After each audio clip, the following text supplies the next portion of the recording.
History की class में हमारा अगला टॉपिक है वैदिक सिविलाइजेशन और हम लोग हड़प्पन सिविलाइजेशन के बाद देखेंगे वैदिक सिविलाइजेशन को। एक बार हम देख लेते हैं कि कैसे और कहां से वैदिक सिविलाइजेशन की शुरुआत होती है।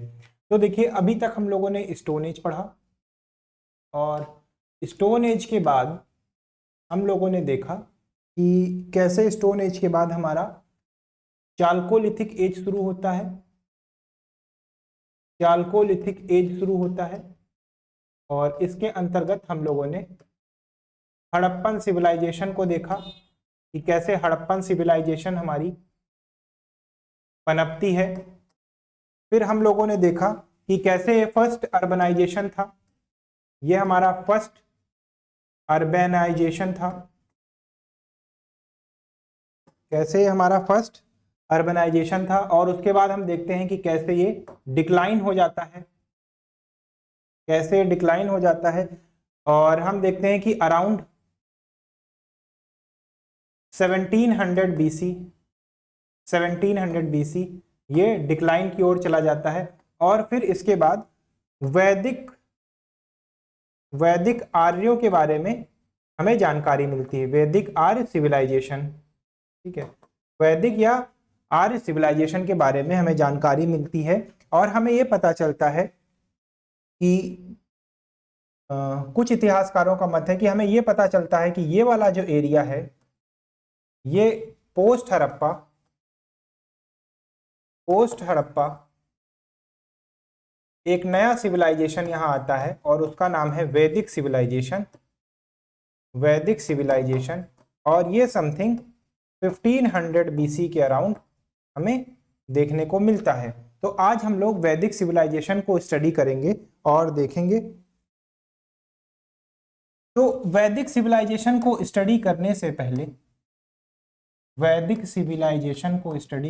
पहले कुछ चीजें हैं जो हमें देखनी है, और वो है कि सबसे पहले हम लोग टाइम पीरियड देखेंगे,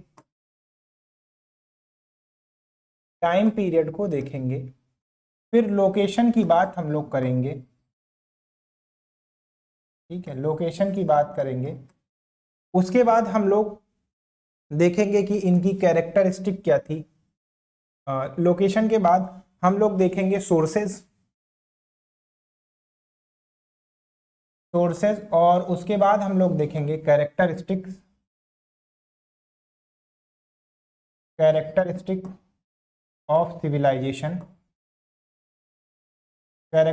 ऑफ सिविलाइजेशन, और उसके बाद लास्ट में हम लोग देखेंगे डिक्लाइन ऑफ सिविलाइजेशन। यहां पर अगर मैं आपसे कहूं कि इस सिविलाइजेशन का या वैदिक सभ्यता का समय क्या था, तो देखिए, जैसा कि हमें पता है कि 1700 के आसपास, 1700 बीसी के आसपास क्या होता है, 1700 बीसी के आसपास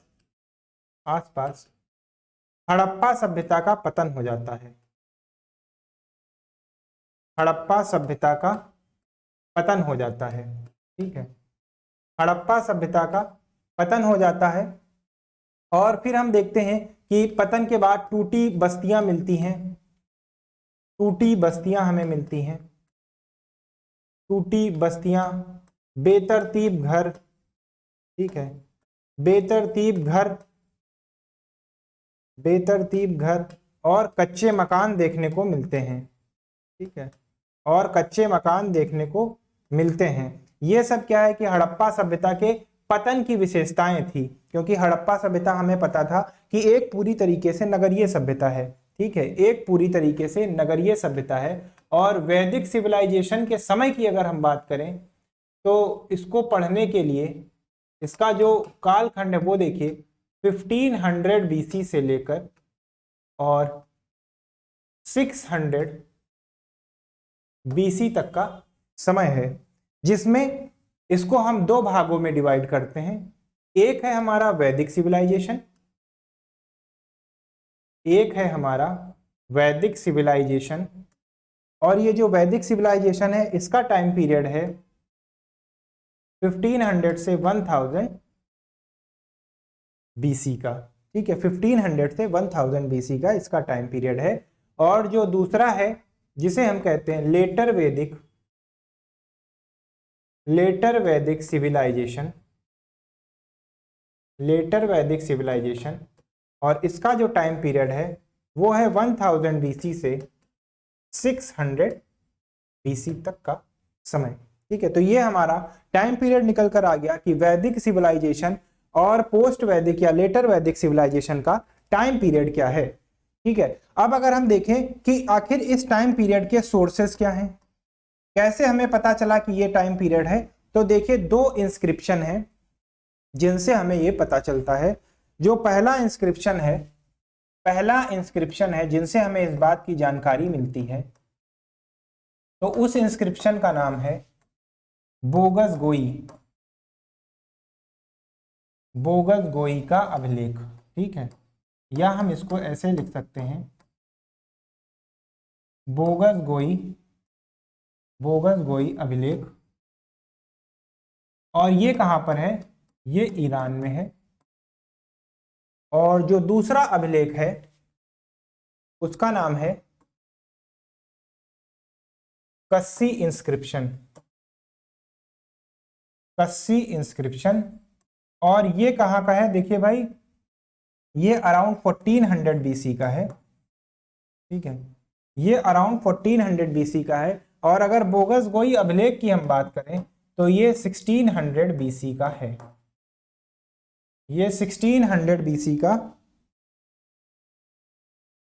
1600 बीसी का है। और ये कस्सी इंस्क्रिप्शन 1400 बीसी का है। इस अभिलेख से देखिए क्या पता चलता है, इस अभिलेख से ये पता चलता है कि देखिए भाई इस अभिलेख से हमें क्या जानकारी मिलती है कि यहां पर जो है आर्य रहते थे, और आर्यों की एक branch, one branch of Arya, one branch of Arya, वो जो है भारत की तरफ आई, ऐसा इस अभिलेख में लिखा गया है। अब बात करते हैं बोगस गोई इंस्क्रिप्शन की। तो बोगस गोई इंस्क्रिप्शन में देखिए क्या लिखा हुआ है। जो बोगस गोई इंस्क्रिप्शन है इसमें क्या लिखा हुआ है, तो बोगस गोई इंस्क्रिप्शन है 1600 बीसी का। और इसमें क्या लिखा हुआ है, देखिए इसमें दो कबीले थे, दो कबीले थे, दो कबीले। एक का नाम था हित्ती, एक का नाम था हित्ती, और एक का नाम था मितन्नी। और इन दोनों कबीलों में आपस में लड़ाई होती थी। तो ये लोग क्या करते थे, एक समझौता करते हैं, एक समझौता करते हैं ये दोनों, एक समझौता, that we will never fight, we will never fight again, we will never fight again. ये समझौता ये लोग करते हैं कि भाई अब हम लोग दोबारा लड़ेंगे नहीं, क्योंकि इन दो कबीलों में बहुत लड़ाई होती थी। और ये जगह कहाँ की है, ये ईरान की है, तुर्की के पास की जगह है। देखिए तो इन दो कबीलों ने कहा कि अब हम लोग कभी लड़ाई नहीं करेंगे। और अपनी इस बात को गहराई या वजन देने के लिए ये लोग क्या करते हैं, कसम खाते हैं, देश्वर ये लोग कसम खाते हैं। और कसम खाने में देखिए भाई किन दो देवताओं का इस्तेमाल किया जाता है, तो वरुण, वरुण का, मित्र का, नासत्य का। ठीक है, नासत्य का, ऐसे देवताओं का इस्तेमाल किया जाता है। इन देवताओं, इन देवताओं को साक्षी माना जाता है, इन देवताओं को साक्षी मानते हैं। और आगे चलकर हम देखते हैं कि ये जो गॉड हैं ये हमारे वैदिक गॉड्स हैं। ठीक है, ये हमारे वैदिक गॉड्स हैं, ये हमारे वैदिक गॉड्स हैं जिनका 1600 बीसी में ईरान और तुर्की के पास बोगस गोई इंस्क्रिप्शन में हमें जानकारी मिलती है। तो इससे ये एक रिलेशन इस्टेब्लिश हो जाता है कि भाई यहाँ के जो लोग थे उनका कुछ ना कुछ रिलेशन हमारे इंडिया में आने वाले वैदिक सिविलाइजेशंस का भी रहा है। ठीक है, फिर आगे हम लोग देखते हैं कि अगर हम लोग सोर्सेस की बात करें, अगर हम लोग सोर्सेस की बात करें तो देखिए भाई सोर्सेज में क्या है, दो सोर्सेज हैं। जिनसे हमें जानकारी मिलती है। पहला तो है लिटरेरी सोर्स, लिटरेरी सोर्सेस, और जो दूसरा है वो है आर्कियोलॉजिकल सोर्सेज, आर्कियोलॉजिकल सोर्सेज। ठीक है, दो की जानकारी मिलती है, पहला है लिटरेरी सोर्स, दूसरा है आर्कियोलॉजिकल सोर्सेज। और लिटरेरी सोर्स में देखिए ऋग्वेद एंड वेदास, और वेद जो है ऋग्वेद को छोड़कर, और साथ में देखिए ब्राह्मण, ब्राह्मण भी पुस्तकें हैं, आगे चलकर हम लोग देखेंगे। उसके बाद आता है अरण्यक, अरण्यक आते हैं, और उपनिषद हैं, उपनिषद हैं। इन सारी पुस्तकों से क्या है, हमें वैदिक सिविलाइजेशन की जानकारी मिलती है। और देखिए जो ऋग्वेद है, ऋग्वेद से 90% जानकारी हमें वैदिक सिविलाइजेशन की मिलती है। ठीक है, ऋग्वेद से 90% जानकारी हमें मिलती है।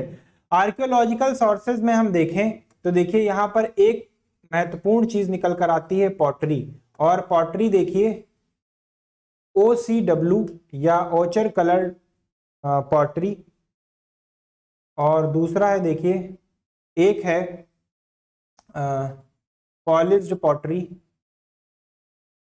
पॉलिश्ड या PGW pottery, painted grey ware pottery हमें देखने को मिलती है, पेंटेड ग्रेवेयर पॉटरी हमें देखने को मिलती है इस काल में। और ऑचर यानी गेरुए रंग की pottery, ochre colour pottery, ochre colour pottery देखने को हमें मिलती है इस सिविलाइजेशन में। ऑचर का मतलब होता है गेरू, ठीक है, गेरुए रंग की पॉटरी देखने को मिलती है। तो ये दो हमारे पास सोर्सेज निकल कर आते हैं, जिन सोर्सेज से हमें वैदिक सिविलाइजेशन की जानकारी मिलती है। फिर हम लोग आगे चलते हैं और देखते हैं वैदिक सिविलाइजेशन में सबसे इंपॉर्टेंट स्थान रखते हैं वेदास, और वेदास। और अगर मैं एक चीज और आपसे कहूं कि ये जो आर्य शब्द है, ठीक है, इन सबसे शुरू करने से पहले अगर मैं आपसे कहूं कि वेदों में जो सबसे पहला है, वेदास में जो सबसे पहला है वो है ऋग्वेद, ठीक है, ऋग्वेद सबसे पहला है। तो यहां पर एक चीज जान लीजिए कि यहां पर एक शब्द है जिसका नाम है आर्य, ठीक है। तो आर्य किसे कहते थे, तो आर्य एक्चुअली कुछ भी जाति सूचक शब्द या ऐसा कुछ नहीं था, इसका मतलब होता था श्रेष्ठ या कुलीन, श्रेष्ठ या कुलीन व्यक्ति, ऐसे व्यक्तियों को आर्य कहा जाता था, ठीक है, ऐसे व्यक्तियों को आर्य कहा जाता था। और अगर हम लोग देखें ऋग्वेद की, तो ऋग्वेद में अकेले कुल 33 बार, कुल 33 बार आर्य शब्द, आर्य शब्द का इस्तेमाल किया गया है, आर्य शब्द का प्रयोग किया गया है, ठीक है, आर्य शब्द का प्रयोग किया गया है। और ये जो वेदास है, ये देखिए भाई, ये विद शब्द से बना हुआ है, विद, यह एक संस्कृत शब्द है, यह एक संस्कृत शब्द है, ठीक है, यह एक संस्कृत शब्द है जिसका मतलब होता है ज्ञान, इसका मतलब है ज्ञान, ठीक है। इसका क्या अर्थ है, इसका अर्थ है ज्ञान। तो ये चीज आपको क्लियर है कि विद एक संस्कृत शब्द है जिसका अर्थ है ज्ञान, और आर्य एक श्रेष्ठ या कुलीन व्यक्ति को कहा गया है। आर्य बिल्कुल भी जाति, जाति या धर्म से संबंधित नहीं है, ठीक है, आर्य जाति या धर्म से संबंधित नहीं है, बल्कि इसका मतलब श्रेष्ठ या कुलीन व्यक्ति है। संस्कृत शब्द विद जो है वो संस्कृत शब्द अर्थ जिसका ज्ञान है, इससे पनपा है। और वेदों में अगर हम देखें तो ऋग्वेद के अलावा यजुर्वेद, ठीक है, यजुर्वेद, सामवेद, सामवेद और अथर्ववेद, और अथर्ववेद, ये 4 वेद हैं हमारे पास मुख्यतः, ये 4 वेद हमारे पास मुख्यतः हैं, 1 2 3, और ये 4 वेद हमारे मुख्यतः हैं जो हमारे वेदास बनकर निकलकर सामने आते हैं। तो सबसे पहले अगर ऋग्वेद की मैं बात करूं, ऋग्वेद की, तो देखिए ऋग्वेद में 1028 सूक्त हैं, या इसको इंग्लिश में हिम्स कहते हैं, ठीक है। एंड टोटल 10 चैप्टर्स हैं, 10 चैप्टर्स हैं या मंडल हैं, ठीक है। 10 चैप्टर्स या मंडल हैं। और वेदों को देखिए, वेदास आर ऑल्सो कॉल्ड श्रुति संहिता, श्रुति संहिता। वेदों को श्रुति संहिता कहा जाता है। श्रुति संहिता क्यों कहा जाता है? देखिए भाई, ये श्रुति संहिता क्यों कहा जाता है? श्रुति संहिता, क्योंकि इसको श्रुति संहिता क्यों कहा जाता है? क्योंकि देखिए इससे पहले क्या है कि वेदों को किसी ने लिखा नहीं था। वेद जो है, ऐसा कहा जाता है, दे आर इनफेलिएबल, ईश्वर ने उसे लिखा है, और पीढ़ी दर पीढ़ी, जैसे लिखने का ज्ञान आर्यों के पास या वैदिक पीपल के पास लिखने की लिपि नहीं थी, वैदिक पीपल के पास लिखने की लिपि नहीं थी। देखिए वैदिक पीपल जो थे, नो नॉलेज ऑफ स्क्रिप्ट, इनके पास लिखने का कोई नॉलेज नहीं था, नो नॉलेज ऑफ स्क्रिप्ट। तो ये लोग क्या करते थे? ये वेदों को याद कर लेते थे, ठीक है, वेदों को स्मरण कर लेते थे, स्मरण कर पीढ़ी दर पीढ़ी आगे बढ़ाते थे, ठीक है, पीढ़ी दर पीढ़ी आगे बढ़ाने का काम किया करते थे, पीढ़ी दर पीढ़ी आगे बढ़ाते थे, ठीक है। मतलब एक व्यक्ति ने सुनाया, उसके बेटे ने फिर अपने अगले की पीढ़ी को सुनाया, और ऐसे वेद संकलित, वेद ऐसे आगे पीढ़ी दर पीढ़ी बढ़ते चले गए। फिर एक व्यक्ति आते हैं, जिनका नाम है कृष्ण द्वैपायन, जिन्हें कहते हैं, या इन्हीं को वेद व्यास कहा जाता है, वेद व्यास। और इन्होंने सर्वप्रथम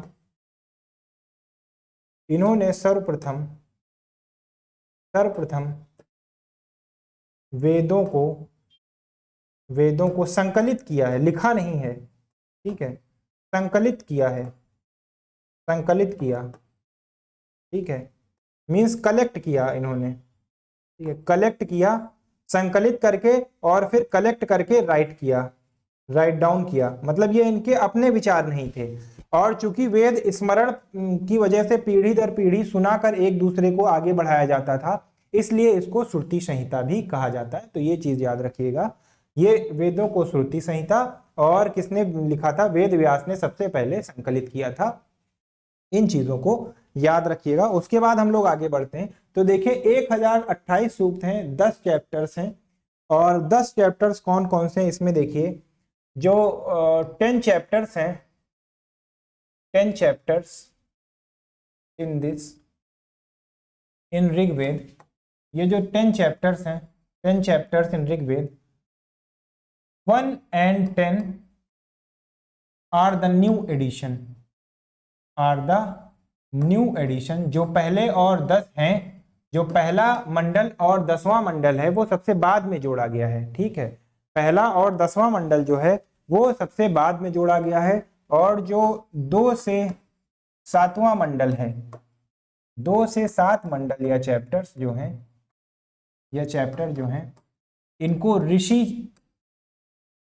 ऋषि मंडल कहा गया है, ऋषि मंडल कहा गया है। क्यों? क्यों कहा गया? बिकॉज ईच चैप्टर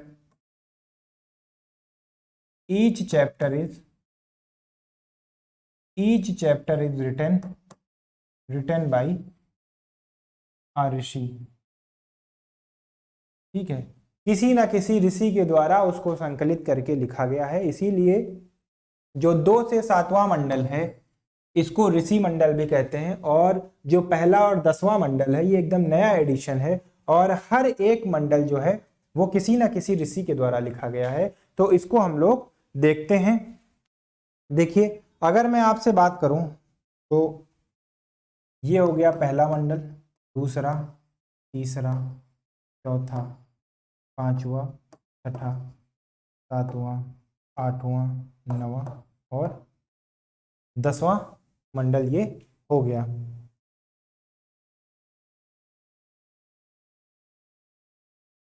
ये वाला जो मंडल है इसको लिखा है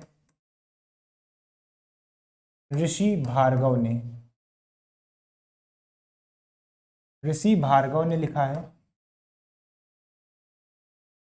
भार्गव ऋषि ने लिखा है। ये जो तीसरा मंडल है इसको लिखा है ऋषि विश्वामित्र। ऋषि विश्वामित्र ने लिखा है, इसको ऋषि विश्वामित्र ने लिखा है, इसको ऋषि विश्वामित्र ने लिखा है। और जो तीसरा मंडल है, ये जो चौथा मंडल है, इसको लिखा है वामदेव ने। जो छठा मंडल, पांचवा मंडल है, इसको लिखा है ऋषि अति ने। इसको लिखा है वामदेव, इसको लिखा है ऋषि अति ने लिखा है। और अगर हम लोग देखें कि जो इसके बाद के मंडल हैं, जैसे जो छठा मंडल है इसको लिखा है ऋषि भारद्वाज ने। इसको लिखा है ऋषि भारद्वाज ने, ऋषि भारद्वाज ने लिखा है। और जो ये सातवां मंडल है इसको देखिए किसने लिखा है, इसको ऋषि वशिष्ठ ने लिखा है।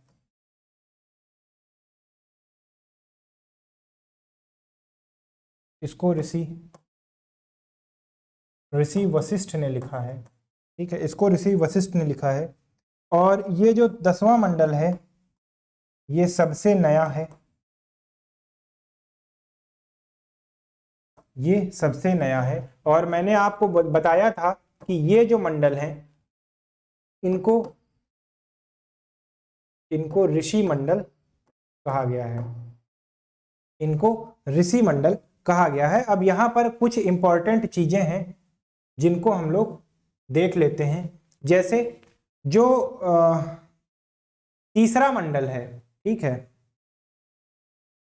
जो तीसरा मंडल है, जो तीसरा मंडल है जो कि लिखा गया है ऋषि विश्वामित्र जी के द्वारा, ऋषि विश्वामित्र जी के द्वारा लिखा गया है। इस मंडल में देखिए गायत्री मंत्र की चर्चा है, गायत्री मंत्र की चर्चा है। ठीक है, इसमें गायत्री मंत्र की चर्चा है।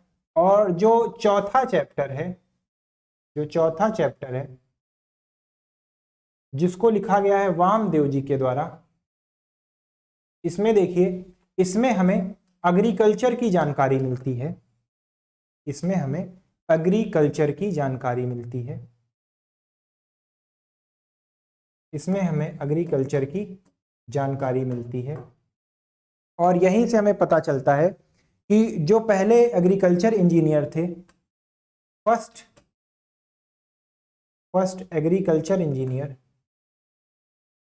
एग्रीकल्चर इंजीनियर जो हमारे थे, क्या नाम था उनका? पृथ्वीवेन। ये हमारे पहले एग्रीकल्चर, पृथ्वीवेन, ये पहले एग्रीकल्चर या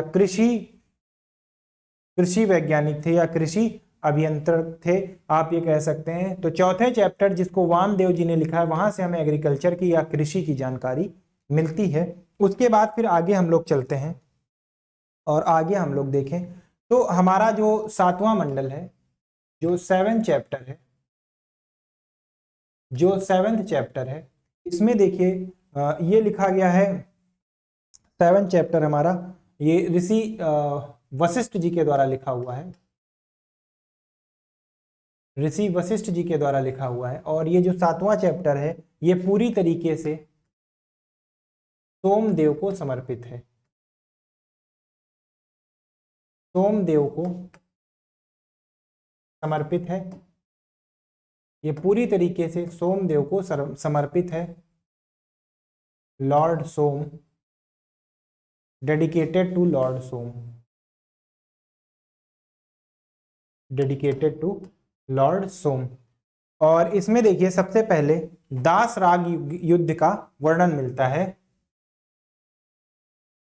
दास राग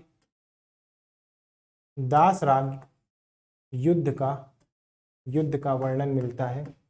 दास राग युद्ध का वर्णन मिलता है। And this is most important, ये कई बार एग्जाम में भी पूछा गया है कि दास राग युद्ध का वर्णन कहाँ से मिलता है, तो वो 7वें मंडल में मिलता है। और अगर मैं आपसे बात करूं कि दास राग युद्ध में था क्या, तो देखिए यहां पर एक तरफ तो राजा सुदास थे, ठीक है, और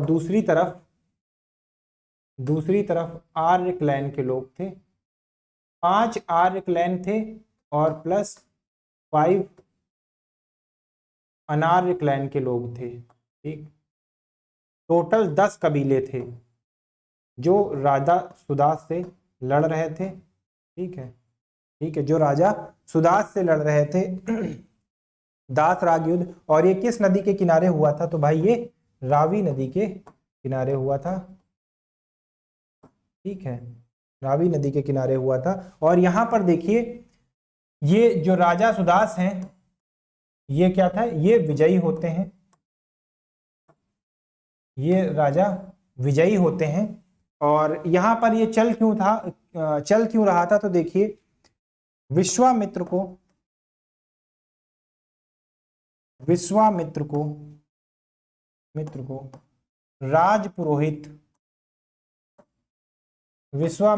राजपुरोहित से हटाने के लिए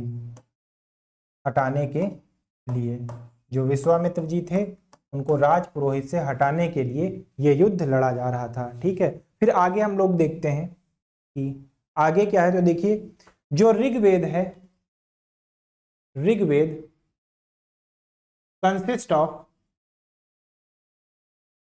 ऑफ प्रेयर्स टू गॉड। यहां पर ये जो भी सारी चीजें हैं ये सारी प्रार्थनाएं हैं, यहां पर प्रार्थनाएं हैं। और ये देखिए ये पद एवं गद्य दोनों में है, पद एवं गद्य में है, ठीक है, प्रोज और पोएट्री के फॉर्म में है। और देखिए कि एवरी मंत्र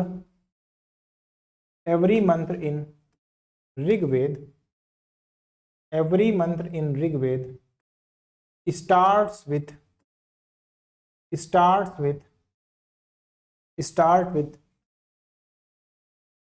the praise of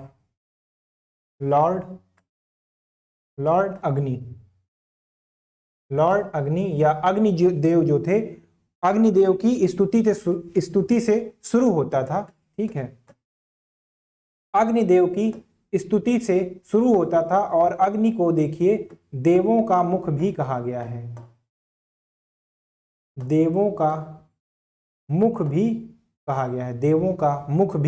कहा गया है अग्निदेव को। फिर आगे हम लोग चलते हैं और बात करते हैं कि ऋग्वेद में लोकेशन क्या बताई गई है। तो देखिए अगर हम लोग बात करें लोकेशन की, तो लोकेशन में देखिए कि आर्य कहां से आए। एक सवाल ये आता है कि आर्य कहां से आए, आर्य जो है आर्य कहां से आए, एक ये सवाल भी आता है हमारे सामने। तो देखिए बहुत सारे लोग हैं जिन्होंने अपना अलग अलग मत दिया है। जैसे बहुत सारे लोग हैं, उनमें एक लोग हैं वो कहते हैं कि ये ब्रह्म ऋषि प्रदेश से आए थे, ब्रह्म ऋषि प्रदेश का मतलब हो गया कि इस एरिया से आए थे भाई, ये वाला जो एरिया था ये ब्रह्म ऋषि प्रदेश का था, ये ऐसा इनका मानना था। और ये कौन लोग कहते हैं भाई, ये संपूर्णानंद एक व्यक्ति हैं, संपूर्णानंद, ये उनका कहना है, ठीक है। फिर देखिए एक व्यक्ति हैं जिनका नाम है दयानंद सरस्वती,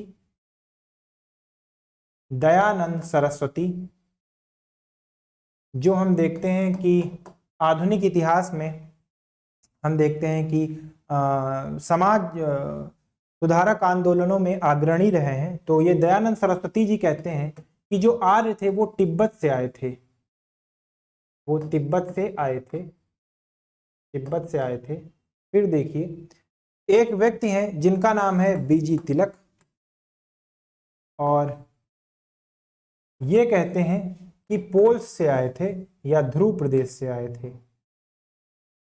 या ध्रुव प्रदेश से आए थे। और फिर ऐसे ही एक व्यक्ति हैं जिनका नाम है मैक्स मूलर,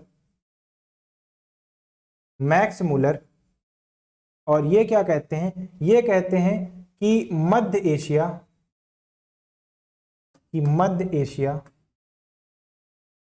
मध्य एशिया और एशिया माइनर, और एशिया माइनर से आए थे। एशिया माइनर या जो तुर्की का क्षेत्र है, तुर्की ईरान का जो क्षेत्र है वहां से आए हैं। ठीक है, ऐसा इनका मानना है। तो जो एक्सेप्टेड मत है वो इन्हीं का मत एक्सेप्टेड है। क्यों एक्सेप्टेड है ये भी मैंने आपको बता दिया, क्योंकि हमें क्या, बोगस गोई इंस्क्रिप्शन जो है, बोगस गोई इंस्क्रिप्शन जो है, बोगस गोई इंस्क्रिप्शन में इस बात की जानकारी मिलती है, प्लस जो कस्सी का इंस्क्रिप्शन है वहां से हमें इस बात की जानकारी मिलती है। ठीक है, जो बोगस गोई इंस्क्रिप्शन है और जो कस्सी इंस्क्रिप्शन है वहां से हमें इस बात की जानकारी मिलती है कि भाई ये लोग एशिया माइनर या मध्य एशिया से आए थे। उसके बाद हम लोग देखते हैं कि आखिर क्या एक्सटेंट था। ठीक है, एक्सटेंट कितना था, तो एक्सटेंट को जानने के लिए हमें एक बार फिर से ऋग्वेद को पढ़ना और समझना पड़ेगा। तो ऋग्वेद में देखिए कुछ नदियों का उल्लेख है। ठीक है, जो हमारा ऋग्वेद है, ध्यान से देखिए भाई, ऋग्वेद में नदियों का उल्लेख है, ऋग्वेद में नदियों का उल्लेख है। ठीक है, नदियों का उल्लेख है। और यहां पर देखिए कि एक नदी है, एक नदी है जिसका नाम है सरस्वती, नदी है जिसका नाम है सरस्वती, और इसको नदी तमा कहा गया है, नदी तमा कहा गया है। ठीक है, इसे नदियों की देवी कहा गया है, नदियों की माता कहा गया है। ठीक है, इसको देवी की संज्ञा भी दी गई है। ठीक है, इसको नदियों में पूजनीय भी कहा गया है, नदियों में पूजनीय भी कहा गया है, इसको नदियों में पूजनीय भी कहा गया है। ठीक है, इसको नदी तमा, नदियों की माता, देवी या नदियों में पूजनीय भी कहा गया है। और अगर हम लोग देखें कि यहां पर गंगा नदी जो है, गंगा नदी का सिर्फ एक बार उल्लेख मिलता है, गंगा नदी का सिर्फ एक बार उल्लेख मिलता है हमें। और अगर मैं आपसे बात करूं कि यमुना नदी, तो यमुना नदी का देखिए, यमुना नदी का 3 बार उल्लेख मिलता है, 3 बार उल्लेख मिलता है, हम ये कह सकते हैं। इसका मतलब जो गंगा नदी है, Ganga was not as much as important as Saraswati river. ठीक है, means Ganga was not as important as it was Saraswati, as it was Saraswati. ठीक है, और दूसरी बात, वैदिक पीपल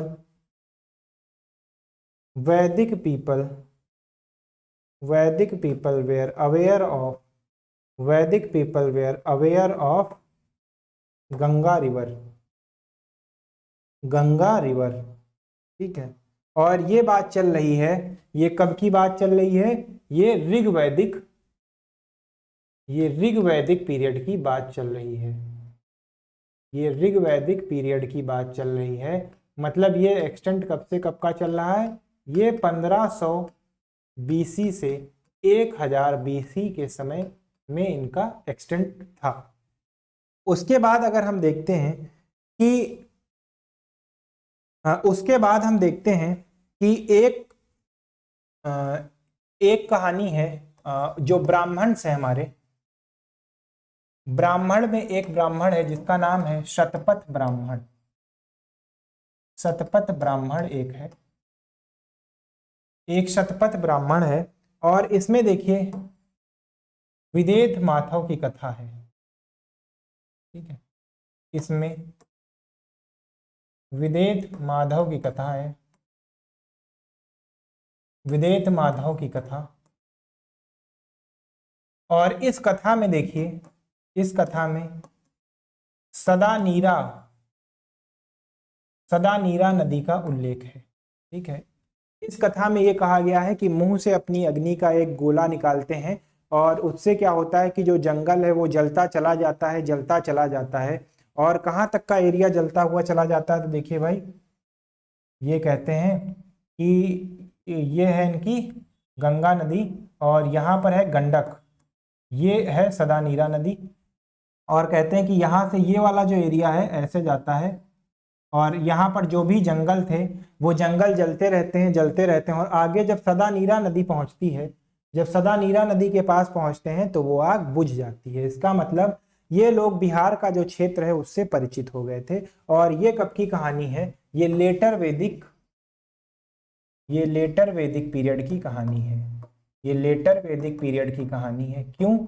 लेटर वैदिक पीरियड हमारा 1000 BC से 600 BC तक चला, क्योंकि ये जो है इसी पीरियड में रिटन हुई थी, रिटन इन दिस पीरियड।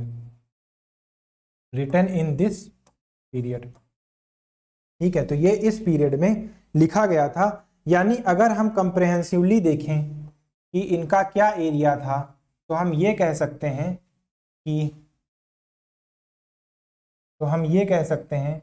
कि ये देखिए, ये जो रिवर है हमारी, ये है गंगा, ये है गंगा। और ये देखिए ये वाली रिवर कौन सी है, ये है हमारी यमुना। ठीक है, और ये वाला जो एरिया है, देखिए ये वाला एरिया, ये एरिया आर्यंस का था। ठीक है, और ये वैदिक पीरियड की बात है, ये वैदिक पीरियड की बात है, यानी 1500 BC से 1000 BC तक की बात है। और अगर यहाँ पर हम देखें तो यहाँ पर देखिए भाई, ये है हमारी नदी गंगा, ये है नदी हमारी यमुना, और यहाँ पर एक नदी है जिसका नाम है सदा नीरा।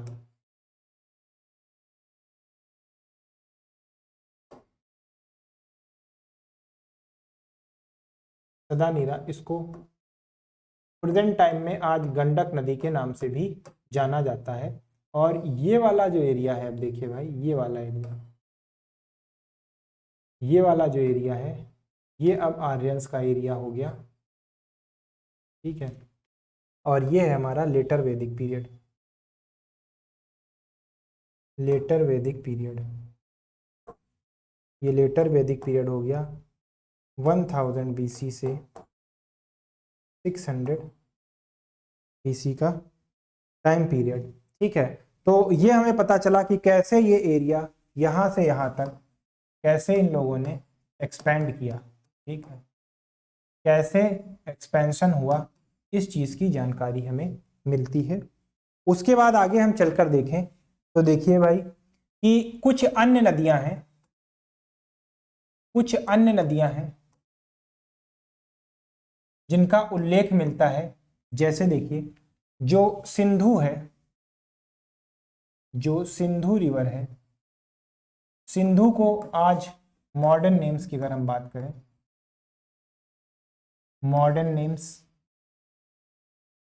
और यहां पर अगर हम बात करें वैदिक नेम्स की अगर हम बात करें, तो सिंधु जो है आज इसका मॉडर्न नेम है इंडस। उसके बाद देखिए अगर, तो पारूशनी, पारूशनी को आज के जमाने में रावी कहा जाता है। फिर एक नदी है जिसका नाम है शतुद्री,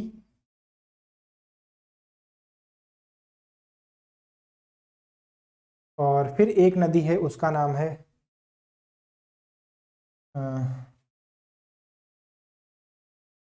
सिंधु पार्वती। एक है वितस्ता, वितस्ता को कहा गया है झेलम।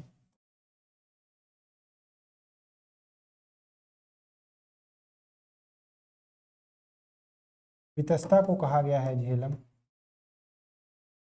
एक है अस्किनी, अस्किनी को कहा गया है चिनाब।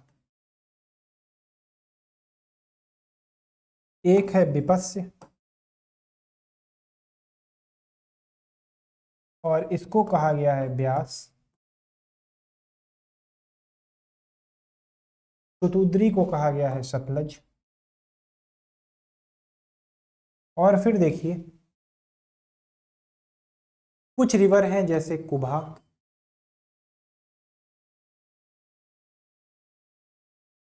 कुरमू, ये है कुर्रम रिवर। कुर्रम ये कहाँ है? अफगानिस्तान में।